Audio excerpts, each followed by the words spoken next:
স্বামীর কাছে যে খোরাক স্ত্রীর জন্য আছে এবং স্ত্রীর জন্য স্বামীর কাছে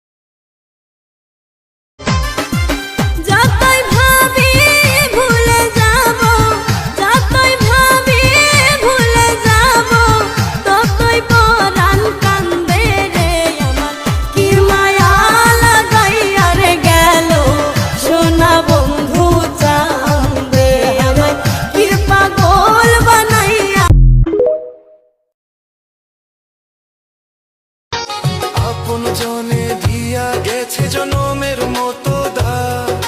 মনের মতো আজও আমি পাইলাম না সাথী মাথায় তুইলা বেইমান